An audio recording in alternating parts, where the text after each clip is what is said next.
चंद्रयान 3 23 अगस्त को चांद पे पहुंच गया। पूरा देश अपने आप को गौरवान्वित महसूस कर रहा है। बिहार भी अपने आप को गौरवान्वित महसूस कर रहा है, क्योंकि बिहार के भी बहुत सारे वैज्ञानिक उसमें थे। और हम समस्तीपुर वाले भी अपने आप को गौरवान्वित महसूस कर रहे हैं, क्योंकि समस्तीपुर से भी लोग थे। तो ये क्षण हर भारतीय के लिए गौरव का क्षण था।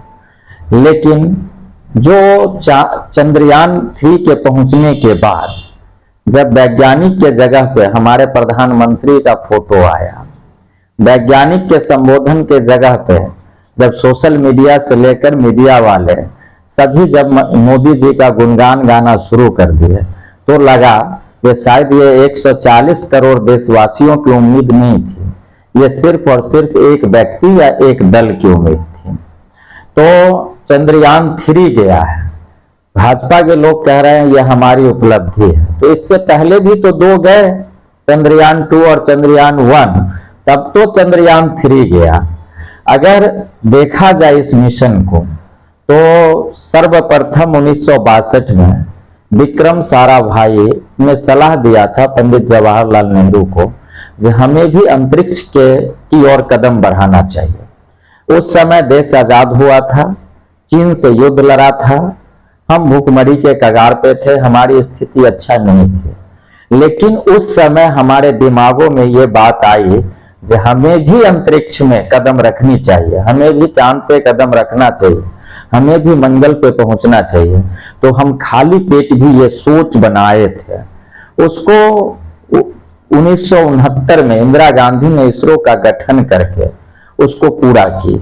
तो हम उस समय में, जिस समय हमारे देश की स्थिति अच्छी नहीं थी, हम अंतरिक्ष में जाने की बात कर रहे थे। हम साइकिल पे रॉकेट लेके आए थे, आज चांद तक पहुंच गया। तो चांद पे पहुंचने की बात हम उस समय से करते आ रहे हैं। जब पहली बार चंद्रयान 1 2008 में चांद पे पहुंची थी, उस समय भी हमारे तत्कालीन प्रधानमंत्री देश में नहीं थे। लेकिन वो बाहर से जब संबोधन किए थे, तो उन्होंने फर्स्ट टाइम अपने देश के सिर्फ वैज्ञानिकों को बधाई दिए और उसके बाद उन्होंने कुछ नहीं कहा। भारतीय मीडिया ने कहा चलो हम भी चांद पे कदम रख ही दिए, ये हेडिंग था। लेकिन आज जब चंद्रयान 3 पहुंचा, तो भारतीय मीडिया, खास करके कुछ अखबारों का हेडलाइन था, चंद्रयान पहुंचा चांद पे, चीन में आई भूचाल। चंद्रयान पहुंचा चांद पे, पाकिस्तान में हुए दंगे। मतलब आप क्या कहना चाह रहे हैं? आप पहुंचे, पूरी दुनिया देख रही है जब भारत ने भी चंद्रयान को भेजा और उस जगह पे भेजा। दक्षिणी ध्रुव पे आज तक न अमेरिका पहुंचा है, न चीन पहुंची है, न रूस पहुंचा है। तो हम दक्षिणी ध्रुव पे पहुंचने वाले पहला देश बने हैं। तो हमें इन गौरवान्वित पल को पूरे दुनिया के साथ शेयर करना चाहिए था। जब हम भारतीय, हमारी स्थिति जो हो, लेकिन हम भी क्षमता रखते हैं जो हम उन 4 देशों में, हम भी एक ऐसा देश है जो चांद पे कदम रख दिए और उस जगह पे कदम रखे जहां कोई नहीं पहुंचा है। दक्षिणी ध्रुव पे अभी तक कोई नहीं पहुंचा। तो हमको तो पूरी दुनिया में इस बात को रखना चाहिए जो हमारा जो इसरो है, जो हमारा अंतरिक्ष अनुसंधान केंद्र है, वो दुनिया में हम भी एक स्थान रखते हैं। नासा ही नहीं है, हमारा इसरो भी उससे कमजोर नहीं है, इस बात को रखना चाहिए था। लेकिन भारतीय मीडिया रख क्या रही है? 56 इंच का सीना वाले ने चंद्रयान 3 को भेज दिया चांद पे। जैसे लगता है जो हमारे प्रधानमंत्री उस यान में बैठकर और पहुंच गए वहां चांद पे। वो देश में थे भी नहीं, इसलिए हो सकता है जो कहीं सफल हो गया हो, क्योंकि 19 में ये इसरो में बैठकर प्रतीक्षा कर रहे थे चंद्रयान 2 का, तो चांद पे पहुंचेगा और हम पूरी दुनिया में जो है मीडिया के सामने आएंगे चेहरा लेके। लेकिन क्या हुआ? असफल रहा। ये इस बार देश में थे ही नहीं और सफल हो गया, तो बाद में ये मीडिया में आना शुरू कर दिए। हो सकता था यहाँ रहते तो पता नहीं क्या होता। तो झूठ पे झूठ बोलना अभी तक सबसे बड़ा दुर्भाग्य है। कि इसरो के किसी भी वैज्ञानिक का फेस किसी भी मीडिया पे नहीं दिखाया गया, उसके इसरो चीफ का कोई स्टेटमेंट नहीं आया है। अगर जितना भी स्टेटमेंट आया सभी प्रधानमंत्री का, जैसे लग रहा है जो वो वोट मांग रहे हैं। जब भाई चंद्रयान 3 पहुंच गया है चांद पे, 24 में हमको वोट दे दो इलेक्शन में, क्योंकि अगर हम नहीं होते तो ये नहीं पहुंचता। ये शायद भूल गए कि अगर नेहरू जी और डॉक्टर विक्रम साराभाई के दिमाग में ये बात नहीं आती, इंदिरा गांधी अगर इसरो का गठन नहीं करवाती, मनमोहन सिंह अगर चंद्रयान-1 को अगर चांद पे नहीं भेजते, तो शायद इनको ये दिन देखने को नहीं मिलता। लेकिन ये है जो अपनी पीठ थपथपाने में ये सारे चीज भूल जाते हैं और समझते हैं जो देश की 140 करोड़ जो जनता है वो बेवकूफ है, हम जो कहना चाहे जो कह दे लोग मान लेगा। और शायद ये गोदी मीडिया भी यही सोचती है कि हम जो कहना चाहे, हम जो पढ़ा दे लोगों को वो मान लेगा। तो ऐसी कोई बात नहीं है। हम मंगल पे भी जाने का सोच रहे थे जब नरेंद्र मोदी जी देश के सत्ता में नहीं थे, तो ये कोई बड़ी चीज नहीं है। कल हम मंगल पे भी पहुंचेंगे और भी हमारा इसरो उपलब्धि करेगा, क्योंकि ये जब इससे ज्यादा बजट, जब इनकी सरकार में आने से पहले इसरो को ज्यादा बजट दी गई थी, तब भी हम तैयारी कर रहे थे। पिछले बजट को अगर देखा जाए तो इन्होंने इसरो के बजट में कटौती किया है, और उस कटौती के बावजूद भी अगर वहां के वैज्ञानिक तन मन लगाकर अगर उन्होंने चंद्रयान-3 को बनाया, सफल लैंडिंग करवाया, तो ये सिर्फ और सिर्फ इसरो की उपलब्धि है, वहां के वैज्ञानिकों की उपलब्धि है। जो 140 करोड़ लोग जो पेट काट कर जो सरकारी खजाना को जो टैक्स भरती है, ये उनकी उपलब्धि है, न कि भारतीय जनता पार्टी और नरेंद्र मोदी की उपलब्धि है।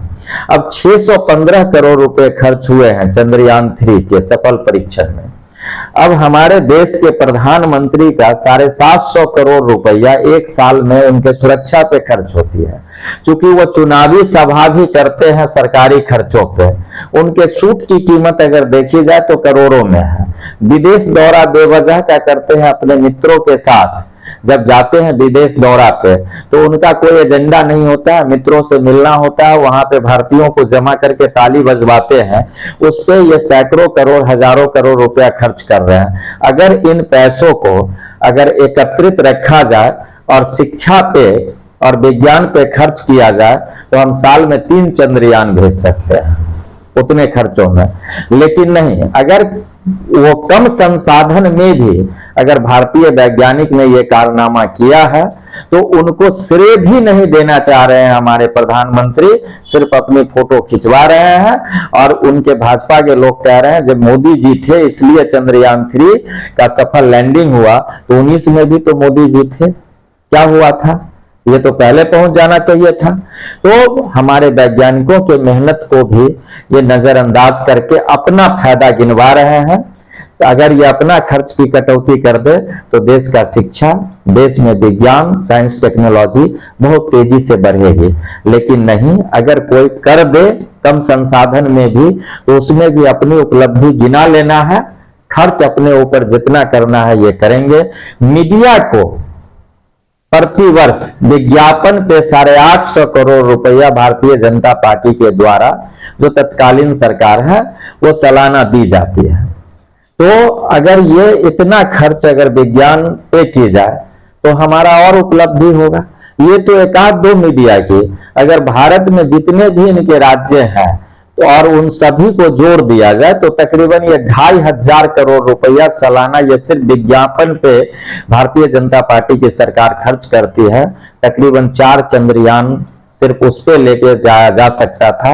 हाँ, उससे फायदा ये होता देश को, जो कम से कम ये मीडिया वाले ये कहते जो हमारे देश की वैज्ञानिकों की ये सबसे बड़ी उपलब्धि है, उन्होंने हमें आज इस काबिल बनाया जो हम दुनिया में सर ऊंचा करके कह सके, जो हम दुनिया के पहला देश है जो दक्षिणी ध्रुव पे चंद्रयान को उतारा है, हर भारतीय कह सकता था।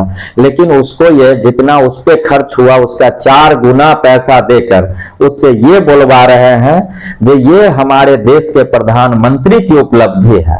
अब लोग अपने आप को कह भी नहीं पा रहे हैं और जो हम कितने गौरवान्वित महसूस कर रहे हैं, क्योंकि वो तो कह रहे हैं ये आपकी उपलब्धि नहीं है, मेरी उपलब्धि है। विपक्ष के लोग तो चंद्रयान को जैसे पकड़ के खींच रहे थे जो जाने ही नहीं देंगे, तो ये इनकी उपलब्धि है। अब विपक्ष वाले ये कह भी नहीं पा रहे हैं जो ये हमारी भी उपलब्धि है, क्योंकि हम भी इस देश के नागरिक हैं। तो ये अपनी सिर्फ उपलब्धि गिना रहे हैं, बाद बाकी किसी से इनको कोई लेना देना नहीं है। न इस देश के वैज्ञानिक से लेना देना है, न इस देश के भविष्य से कोई लेना देना है। जो नए वैज्ञानिक है उनको लगेगा जो करे हम और चेहरा कोई दिखा दे, आखिर कम में करके और चेहरा भी न दिखाने दे तो क्या फायदा। अगर ये मानसिकता लोगों में बढ़ेगी तो हमारा साइंस एंड टेक्नोलॉजी के क्षेत्र में हम पिछड़ेंगे। इसलिए प्रधानमंत्री जी को चाहिए जो जिसने मेहनत किया है, जिनकी उपलब्धि है, कम से कम उनको धन्यवाद भी दे और उन्हीं को मीडिया के बीच में आने दे, ताकि जो हमारे देश का नया भविष्य है, नया स्टूडेंट है, वो उन वैज्ञानिकों को देखकर और कोशिश करे जो हम भी ऐसा बने। क्योंकि ये बच्चे जो है ये भी नहीं समझ पा रहे हैं जो चंद्रयान-3 मोदी जी बनाए कि इसरो ने बनाया। अगर इसरो के वैज्ञानिक यही बात आके बताते हैं कि हमने कितना मेहनत किया, कैसे बनाया चंद्रयान, वहां कैसे पहुंचा, तो शायद विज्ञान के छात्रों को कुछ फायदा हो जाए और उनकी दिलचस्पी अंतरिक्ष के क्षेत्र में बढ़े और वो आगे जाके भविष्य में कुछ अच्छे वैज्ञानिक बन सकते, अच्छे मुकाम पे पहुंचेंगे। अगर मोदी जी अपना चेहरा हटाकर अगर वैज्ञानिकों के चेहरा को दिखाए तो इसका फायदा होगा। इनके चेहरा दिखाने से देश को कोई फायदा नहीं हो रहा है। चांद के दक्षिणी ध्रुव पर पहुंचना ये हमारे भारतवासियों के लिए बहुत गर्व की बात है और हम इसरो के सारे वैज्ञानिक टीम को धन्यवाद देते हैं कि आगे भी इनका और जो मिशन है उसमें कामयाबी हासिल करें और देश के जो 140 करोड़ जनता है उनका उम्मीद है कि ये आगे चल करके और अपना मिशन पूरा करेंगे। जहां तक चंद्रयान-3 की बात है, जो सफल लैंडिंग हुआ और उसके बाद जो राजनीतिक दल के द्वारा प्रतिक्रिया आया और खास तौर पे जो राजनीतिक दल अभी सरकार में अभी हैं और भाजपा के द्वारा जो भाजपा के प्रधानमंत्री हैं नरेंद्र मोदी, वह वैज्ञानिक को क्रेडिट देने के बजाय सारा क्रेडिट जो है सो अपने आप पे लेना शुरू कर दिए हैं। उनको लगता है और जनता को यह बता रहे हैं कि अगर हम नहीं होते तो आज यह चंद्रयान-3 सफल नहीं होता। यह जो है उनका मानसिक जो संतुलन है वो किस तरफ जा रहा है, ये सोचने की बात है। जो क्रेडिट वैज्ञानिक को मिलना चाहिए, कितना मेहनत से सभी वैज्ञानिक जो हैं अथक प्रयास करके चंद्रयान-3 को जहां दुनिया के कोई देश दक्षिणी ध्रुव पे नहीं पहुंचा, भारत पहला देश हुआ जो दक्षिणी ध्रुव पर चंद्रयान का सफल वहां पहुंचाया। तो इस तरीका से भाजपा के जो सरकार हैं, जो झूठा जो लोगों को आश्वासन देते हैं कि हम वैज्ञानिक को हम फंड अधिक से अधिक देते हैं, लेकिन वास्तव में यह है कि 615 करोड़ इतना कम बजट में वैज्ञानिक है सो चांद पे पहुंच गया और इतना मामूली खर्चा तो हमारे प्रधानमंत्री के साल में उनके सुरक्षा पे खर्चा होता है। सोचना चाहिए दोस्तों कि एक साल में मोदी के सुरक्षा पर 700 करोड़ रुपया खर्चा होता है, लेकिन यह चंद्रयान मिशन 615 करोड़ में है तो सफल हो जाता है। तो अगर सही से यह वैज्ञानिक को फंड देते तो हमारा समझ है कि बहुत कम समय में है जो चंद्रयान है जो 3 सफल हो जाता, लेकिन आलम यह है कि वैज्ञानिक को समय पे वेतन नहीं मिल रहा है। इस पर वह बात नहीं कर रहे हैं कि वैज्ञानिक का है जो हम वेतन नहीं दे रहे हैं समय पर, इस पर बात करना चाहिए कि अब तो चंद्रयान सफल हो गया, कम से कम अब तो उनका जो बकाया वेतन है उसका हम जल्दी भुगतान कर दें, इस पर उनको बोलना चाहिए। और हम तमाम, एक बार फिर हम तमाम भारत के सभी 140 करोड़ लोगों के द्वारा वैज्ञानिक को धन्यवाद देते हैं।